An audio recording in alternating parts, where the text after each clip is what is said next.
السلام علیکم ورحمۃ اللہ وبرکاتہ۔ الحمدللہ رب العالمین والعاقبۃ للمتقین والصلاۃ والسلام علی سید الانبیاء والمرسلین۔ لاکھوں کروڑوں درود و سلام نبی پاک صلی اللہ علیہ وسلم کی ذات پہ اور آپ کے آل پہ۔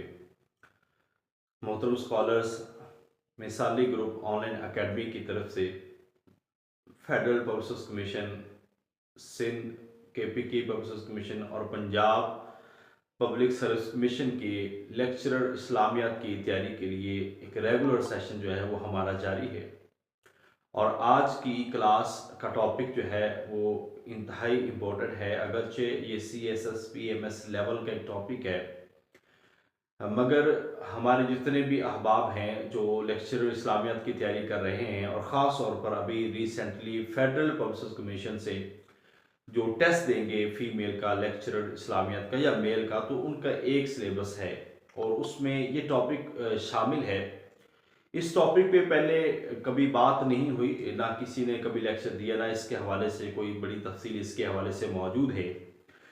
آج ہم دو کلاسز کے اندر، ایک آج اور اس کے بعد ہماری جو کلاسز ہوں گی، ہم کوشش کریں گے کہ ان تمام کلاسز کے اندر آپ کو ایک جامع اور بہتر انداز سے ایک ٹاپک پڑھا سکیں۔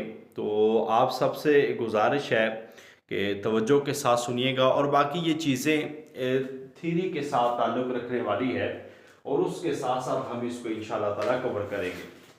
ہمارا ایک ٹاپک ہے، سب سے پہلے تو نبی پاک صلی اللہ علیہ وسلم کے دور میں سول سروسز، اس کے حوالے سے، اور آقا علیہ السلام کے دور میں جب ایک نظام حکومت قائم ہوا، اور وہ نظام حکومت آپ سمجھتے ہیں کہ نبی پاک صلی اللہ علیہ وسلم کی مکہ سے مدینہ آمد کے بعد وہاں پہ قائم ہوا ہے۔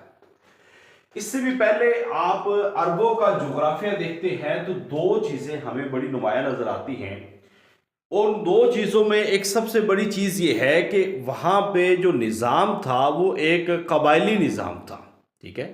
اور قبائلی نظام ایک ایسا نظام ہوتا ہے جس میں کوئی بھی کسی کی بادشاہت کو قبول نہیں کیا جاتا، ٹھیک ہے؟ اب وہاں پہ یہ ٹیکنیکل سبجیکٹ ایک انڈرسٹینڈنگ کے حوالے سے ہے، اس میں وہ آپ نہیں کہہ سکتے کہ MCQ اس ٹائم آپ کو تیاری کروائی جائے گی۔ بادشاہت کو قبول نہیں کرتے تھے، اس لیے پورے عرب کے اندر قبائل کا نظام تھا، جس کی بنیاد پہ آپ یہ کہہ سکتے ہیں کہ ہر قبیلے کا اپنا ایک سردار تھا، اور وہی سردار اس قبیلے کے تمام فیصلے کرتا تھا باہم صلاح مشورے کے تحت۔ اب اس نظام کو جو ہم کہتے ہیں یہ اشرافیہ کا نظام ہے۔ یہ کون سا نظام ہے؟ اشرافیہ کا۔ اچھا، اشرافیہ کا جو نظام ہے یہ کسی بھی اصول و ضوابط کو مد نظر نہیں رکھتا۔ اس کا طریقہ کار یہی ہوتا ہے کہ جس کی لاٹھی اس کی بھینس، جس کا زور چلتا ہے وہ اس نظام کو جو ہے لاگو کر دیتا ہے۔ لہٰذا سید سلیمان ندوی فرماتے ہیں کہ عرب جو ہے یہ بادشاہت کو ناپسند کرتے تھے، اور اس لحاظ سے ان میں جو مرکزیت کی حکومت تھی وہ موجود نہیں تھی، آزادی کی کمی تھی، مرکزیت کی حکومت نہیں تھی۔ آپ کو علم ہوگا کہ عرب جو ہے یہ کوئی چھوٹا خطہ نہیں ہے، یہ خطہ تقریباً اس وقت اگر ہم دیکھیں تو تقریباً 12 لاکھ مربع میل پہ پھیلا ہوا یہ خطہ ہے، اور اس خطے میں علاقے اتنے دور دور ہیں، 500 کلومیٹر تک کوئی شہر نہیں ہے، اتنا بڑا ایک خطہ تھا، مگر وہاں پہ کوئی باقاعدہ نظام نہیں تھا۔ اور یہ باقاعدہ نظام جو ہے وہ اس وقت آیا جب نبی پاک صلی اللہ علیہ وسلم کی اسلامی مملکت کا قیام مارز وجود میں آیا۔ اور وہ قیام کب تھا؟ جب آقا علیہ السلام مکہ سے مدینہ ہجرت کر کے آئے ہیں، تو اس وقت یہ نظام بنا، اور اس نظام کو آقا علیہ السلام نے پھر چلایا، اور یہ عربوں کے اوپر ایک احسان تھا اللہ تعالیٰ کا، رحمت تھی کہ اب ایک منظم انداز کے اندر ریاست کو چلانے والا ایک سربراہ ان کو مل گیا تھا۔ اور اسلام چونکہ نہ صرف عقائد عبادات کا ایک دین ہے، بلکہ یہ سماج، معاشرتی معاشرہ اور ہر لحاظ سے چیزوں کو طے کرنے والا، چیزوں کو چلانے والا یہ ایک مکمل دین ہے۔ لہذا اسلامی نظام حکومت کے تحت جو ایک نقشہ بنا تھا اسلامی مملکت کے قیام کا، وہ آپ دیکھ سکتے ہیں اس میں 5 نقاط کی صورت میں یہ ساری چیزیں ہم ڈسکس کریں گے، ایک ترتیب کے ساتھ ہم انشاءاللہ تعالی اس کو پڑھیں گے۔ سب سے پہلے ایک انتظامی ڈھانچہ تھا، پھر اس کے بعد تعلیم و تحقیق کا ایک شعبہ بنا، پھر استعمال اور استعمال اراضی اس کا ایک شعبہ بنا، امداد باہمی کا ایک شعبہ بنا، عدل و انصاف اور انصاف کے قیام کے لیے کی جانے والی کوششیں۔ بنیادی طور پر یہ 5 جو ادارے ہیں یہ کام کرتے تھے۔ اب ہم ان 5 اداروں کی تھوڑی تھوڑی وضاحت کر لیتے تاکہ آپ کو علم ہو کہ یہ 5 ادارے کس طرح یہ اپنا کام کرتے تھے، اور یہ نبی پاک صلی اللہ علیہ وسلم کے دور میں ان کا کام تھا۔ اب آقا علیہ السلام کے دور میں سب سے پہلے یہاں پہ میرے پاس نوٹس بھی ہیں، وہ بھی آپ کو کتاب بھی ہے، وہ بھی آپ کو بھیج دیں گے۔ تو سب سے پہلے یہاں پہ ہمیں جو چیز نظر آتی ہے وہ ہے ہمارا انتظامی ڈھانچہ۔ اب نبی پاک صلی اللہ علیہ وسلم نے جو انتظامی ڈھانچہ بنایا تھا اس میں گورنر اور منتظم اعلیٰ یہ اگرچہ اس وقت موجود نہیں تھے، مگر ایک انتظامی ڈھانچہ ضرور قائم ہو چکا تھا کہ آقا علیہ السلام جب مکہ سے، مدینہ سے، دارالخلافہ سے باہر جاتے تھے تو آقا علیہ السلام ایک انتظامیہ وہاں پہ موجود تھی۔ وہاں پہ آپ کہہ رہے کہ باقاعدہ طور پر ایک نائب امیر کی حیثیت سے مقرر کیے جاتے تھے، اور ان کو امام مقرر کیے جاتے تھے جو مدینہ کی نگہبانی کے لیے اور نمازوں کے لیے ذمہ داران مقرر تھے۔ تو ایک انتظامی ڈھانچہ جو تھا اس میں شامل ہو سکتے ہیں عامل۔ اب یہ جو لفظ عامل ہوتا ہے نا، یہ عربوں میں استعمال ہوتا ہے، اس کا معنی ہوتا ہے گورنر، ٹھیک ہے؟ اور آج کل جیسے کہ گورنر ہے، صوبے کا ایک گورنر ہوتا ہے، وہ اس پورے صوبے کا ذمہ دار ہوتا ہے، اس وقت اس کو کیا کہا جاتا تھا؟ عامل۔ اب اس کے ساتھ ساتھ آقا علیہ السلام نے بازاروں میں نگرانی کے لیے افسران مقرر کیے تھے، جس کو کہتے ہیں صاحب السوق، ٹھیک ہے؟ صاحب السوق، السوق کہتے ہیں بازار کو، بازار کو کہتے ہیں۔ اب بازاروں کے نظام کو ظاہری بات ہے ہر انتظامیہ کے نظام میں اس کو بڑی اہمیت حاصل رہی ہے۔ نبی پاک صلی اللہ علیہ وسلم نے بھی بازاروں کو بڑی اہمیت دی، اور یہاں پہ چیک اینڈ بیلنس کے لیے باقاعدہ طور پر ایک منظم انداز کے اندر صاحب السوق کے نام سے ایک عہدہ تھا، جس کا کام یہ ہوتا تھا کہ وہ بازاروں مارکیٹوں میں جا کر وہ مارکیٹ کی نگرانی کرتا تھا، اور ذمہ داری کے ساتھ مارکیٹ کے جو اندر معاملات تھا اس کو چلاتا تھا۔ تو اس لحاظ سے ایک لفظ ہوتا ہے بکار سرکار، ٹھیک ہے؟ یہ وہی ہوتا ہے معاملہ کہ جو کار سرکار کو چلانے کے لیے جو لوگ ہوتے ہیں وہ مقرر کیے جاتے تھے۔ تو ایک بات تو یہ ہے کہ نبی پاک صلی اللہ علیہ وسلم کے دور میں آقا علیہ السلام نے خود بھی بازار جایا کرتے تھے اور بازاروں کی نگرانی کرتے تھے، اور اپنی سہولت کی خاطر آپ صلی اللہ علیہ وسلم نے صاحب السوق بھی مقرر کیے تھے، جن کا مقصد یہ تھا قیمتوں کا تعین کرنا، مال کا معیار، ذخیرہ اندوزی اور دیگر برائیوں کا خاتمہ کرنا تھا۔ تو پہلا آپ کام سمجھ سکتے ہیں، یہ آپ کو MCQs بھی میں بھی آ سکتا ہے، یا آپ سے پوچھا جا سکتا ہے انٹرویو کے پوائنٹ آف ویو سے، کسی بھی لحاظ سے سوال پوچھا جائے تو آپ اس کو بتا سکتے ہیں۔ اب دوسرا تھا تعلیم و تحقیق کا شعبہ۔ اب دیکھیں تعلیم و تحقیق کا شعبہ جو ہے یہ ایک بڑا وسیع شعبہ تھا، اور اس میں کہہ رہے ہیں کہ سرکار جو جس طرح چلا رہی تھی اس وقت آقا علیہ السلام نے، اس میں زبانوں کی تعلیم تھی اس وقت، اور عسکری تعلیم تھی، جنگی تعلیم، زرعی تعلیم بھی موجود تھی، تجارت کی تعلیم بھی موجود تھی، صنعت و حرفت جو ہے اس کی تعلیم بھی موجود تھی۔ علاوہ ازیں اس کے علاوہ آپ دیکھتے ہیں خطاطی ہے، زبان دانی ہے، اور ان تمام حساب کا جو معاملہ جو ہے وہ تعلیم موجود تھی۔ یعنی کہ تعلیم و تحقیق کا جو شعبہ ہے اس کو چلانے کے لیے مختلف شعبہ جات کے جو پروفیشنل لوگ ہیں ان کو ہائر کیا جاتا تھا، اور وہ پھر آ کر مسلمانوں کو جو ہے وہ تعلیم دیتے تھے۔ تو اس میں 3 طرح کی دور نبوی کی تاریخ ملتی ہے، اور اس میں کتابیہ ملتے ہیں، کتابیں جو ملتی ہیں ہمیں، ایک ہے یومیہ کتابیں، ایک اسبوعیہ اور ایک فصلیہ۔ تو اس لحاظ سے تعلیم و تحقیق کے حوالے سے بھی باقاعدہ طور پر ایک شعبہ موجود تھا۔ اس کے بعد استعمال اور استعمال اراضی، زمین کا استعمال، اس کے حوالے سے بھی شعبہ موجود ہے، اور اس میں آقا علیہ السلام نے، آپ کو علم ہوگا جب مکہ سے مہاجر مدینہ آئے تھے تو آقا علیہ السلام نے ایک مہاجر کو ایک انصاری کا بھائی بنا دیا تھا، اور اس کے بعد جائیداد مکہ کی زمین اس کے حوالے سے بھی اس کے انتظامات کو دیکھنے کے لیے اور انتقال اراضی اور جغرافیائی تقسیم کا کام جو ہے وہ آقا علیہ السلام نے اس سلسلے میں خصوصی افسران کا تعین کیا۔ یعنی کہ یہ جو سول سروسز ہے نا، یہ جو آج ہم سول سرونٹ کہتے ہیں، یہ آج سے نہیں ہے بلکہ یہ شروع سے چلے آ رہے ہیں، اور یہ آقا علیہ السلام کے دور میں اس کا باقاعدہ طور پر انتظام کیا گیا تھا۔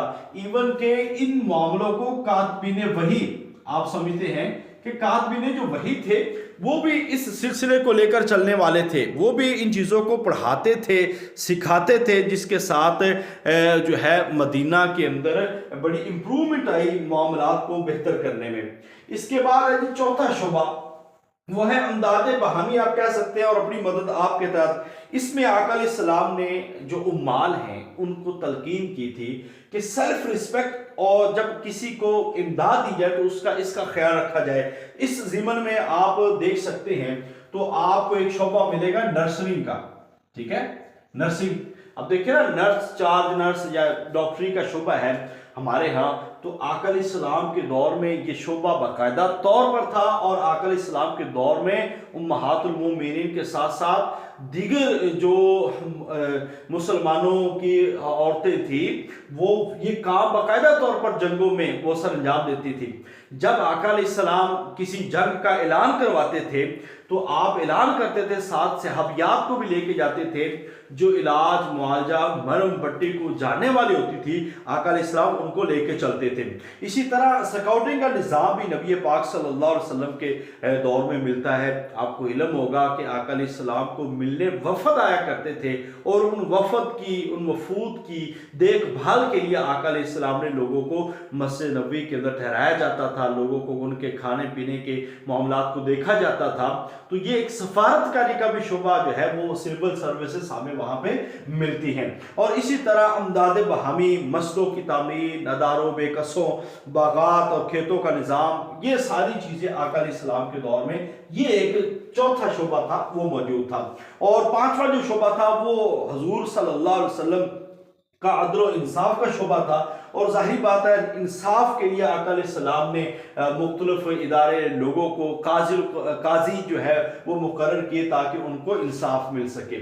تو یہ اسلامی مملکت کا قیام جب ہوا تو یہ اس وقت یہ مختلف شعبہ جات تھے جو اس وقت کام کر رہے تھے۔ یہ صرف سننے اور سمجھنے کی چیزیں ہیں، آپ اس میں سے پیپر بہت کم آتا ہے، مگر یہ آپ کو ٹیسٹ اور انٹرویو، سب سے زیادہ انٹرویو اور خاص طور پر P M S C S S کے لیے یہ بہت امپورٹنٹ ہے۔ اب آ جائیں جی، آپ مدینہ کے اندر جو ایک نظام موجود تھا اس کو کہہ سکتے ہیں اس وقت کی۔ سب سے پہلا آپ کہہ سکتے ہیں کہ نقابت پہلے نمبر پر، دوسرے نمبر پر ہے عرافت، ٹھیک ہے، تیسرے نمبر پر ہے نظاری، چوتھے نمبر پر ہے عمالت۔ یہ چار شعبہ جات ہیں۔ یعنی کہ آج کے دور میں جو ہماری یونین کونسلز ہوتی ہیں، ہماری لوکل باڈیز ہوتی ہیں، میونسپل کمیٹی ہوتی ہے، ہماری تحصیل کونسل ہے، ہماری ڈسٹرکٹ کونسل ہے، ہمارا صوبہ ہے، یہ ساری انہی چیزوں کو ڈسکس کرتی ہیں اور انہی کے ساتھ ان کا وجود ہے۔ اب ذرا آپ چیزوں کو دیکھیں تو سب سے پہلے یہاں پہ نقابت ہم دیکھتے ہیں، تو نقابت اصل میں یہ ایک لوکل آبادی کا یونٹ تھا جو 8 کنبوں پہ مشتمل ہوتا تھا۔ ایک یونٹ جو 8 خاندان، کنبے 8 خاندانوں پہ مشتمل ہوتا تھا، اور اس کا سربراہ جو ہے اس کو نقیب کہا جاتا تھا۔ اس کا سربراہ کیا ہے؟ اس کو کیا کہا جاتا؟ نقیب کہا جاتا تھا، اور یہ لوگوں کی طرف سے منتخب ہوتا تھا۔ جیسا کہ آپ کو علم ہے کہ ہماری ایک چھوٹی سی کونسل ہو، ٹھیک ہے، لوکل آبادی، لوکل یونٹ جس کو ہم کہہ لیں، تو اس کے لوگ ہی اس کو منتخب کرتے ہیں، اور یہ اس وقت بھی موجود تھا۔ اب اس کے بعد دوسرے نمبر پر تھا تھوڑا سا بڑا، جس کو کہتے ہیں عرافت۔